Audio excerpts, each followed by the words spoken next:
L'étude de ce soir a pour titre « L'Église, deuxième partie ». C'est l'enseignement numéro 12 de la série d'études intitulée « 28 enseignements fondamentaux ». Matthieu chapitre 16, les versets 15 à 19. « Et vous, leur dit-il, qui dites-vous que je suis?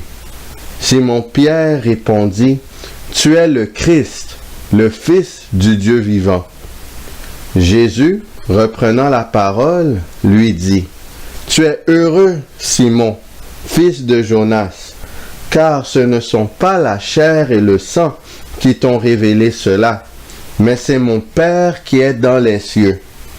Et moi, je te dis que tu es Pierre, et que sur cette pierre, je bâtirai mon Église, et que les portes du séjour des morts ne prévaudront point contre elle. Je te donnerai les clés du royaume des cieux. Ce que tu lieras sur la terre sera lié dans les cieux, et ce que tu délieras sur la terre sera délié dans les cieux. » Le passage dit que ce que l'Église liera sur la terre sera lié dans le ciel, et ce que l'Église déliera sur la terre sera délié dans le ciel. Doit-on conclure que Dieu a investi à son Église l'autorité sur le salut des humains? Matthieu chapitre 28, les versets 18 à 20.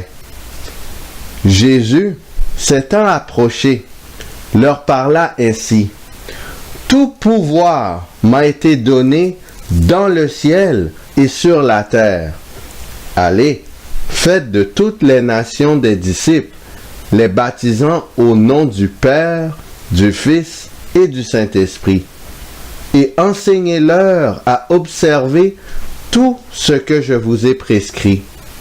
Et voici, je suis avec vous tous les jours jusqu'à la fin du monde. » Tout le pouvoir et toute l'autorité appartiennent strictement à Jésus-Christ. L'Église a pour mandat d'enseigner les croyants à observer tout ce que Jésus-Christ lui a prescrit.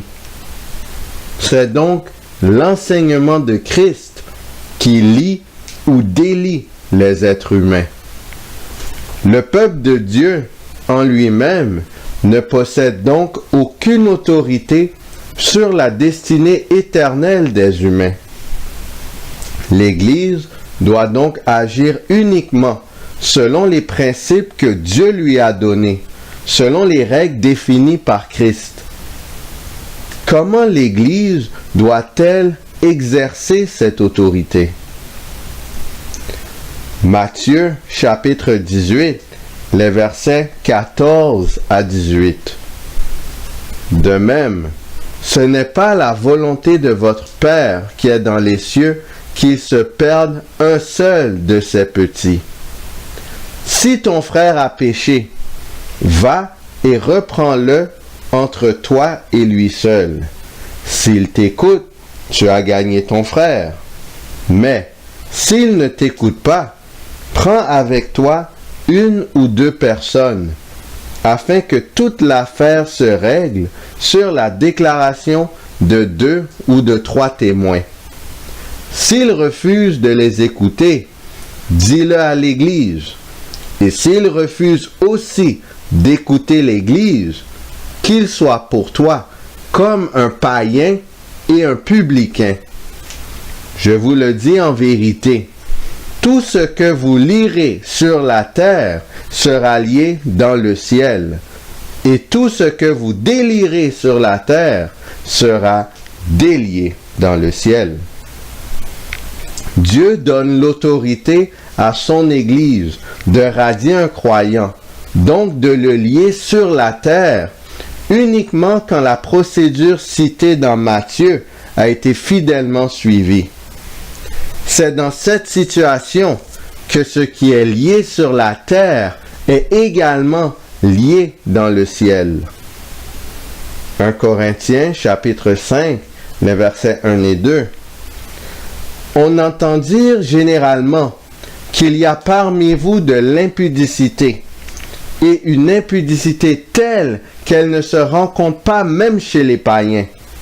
C'est au point que l'un de vous a la femme de son père, et vous êtes enflé d'orgueil, et vous n'avez pas été plutôt dans l'affliction, afin que celui qui a commis cet acte fût ôté du milieu de vous. 1 Corinthiens chapitre 5, les versets 3 à 5. Pour moi, absent de corps, mais présent d'esprit, j'ai déjà jugé, comme si j'étais présent, celui qui a commis un tel acte.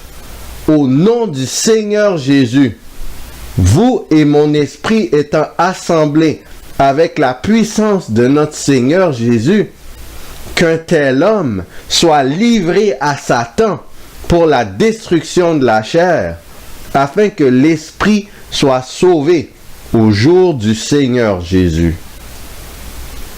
1 Timothée chapitre 1, le verset 18. Le commandement que je t'adresse, Timothée, mon enfant, selon les prophéties faites précédemment à ton sujet, c'est que, d'après elles, tu combattes le bon combat. 1 Timothée chapitre 1, versets 19 et 20. En gardant la foi et une bonne conscience. Cette conscience, quelques-uns l'ont perdue, et ils ont fait naufrage par rapport à la foi. De ce nombre sont Hyménée et Alexandre, que j'ai livrés à Satan, afin qu'ils apprennent à ne pas blasphémer. Une personne qui est livrée à Satan est une personne qui a été radiée ou excommuniée de l'Église. Paul a prononcé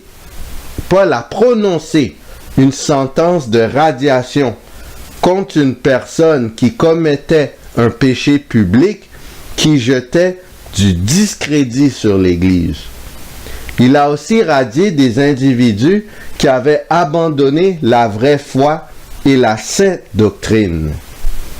Dans les deux cas, il est à noter que le mobile de la radiation était que les transgresseurs puissent prendre conscience et se détourner de leur mauvaise voie. Paul avait donc en vue leur salut éternel et a agi en conséquence. Son désir n'était pas que ces personnes soient perdues. Le but de la radiation n'est donc pas d'ignorer des individus, mais plutôt d'entamer un ministère de réconciliation avec eux. L'Église doit agir avec la même sollicitude envers une personne radiée qu'envers une personne qui n'a jamais connu Jésus-Christ. Sur ce, qui allons-nous choisir? Est-ce qu'on choisit le camp de l'agneau? Est-ce que nous voulons être déliés dans les cieux? Ou est-ce qu'on reste dans le camp de Satan? On reste enchaîné et on reste lié dans les cieux. Choisissons Jésus-Christ qui a vaincu et qui a rompu les chaînes de la mort et qui nous offre la vie éternelle, une vie de justice, un monde parfait, sans défaut, sans tache. Quittons le monde de façon définitive. Faisons partie de l'Église du Christ et restons-y, afin que nos noms restent écrits dans le livre de vie. Que le Seigneur nous garde.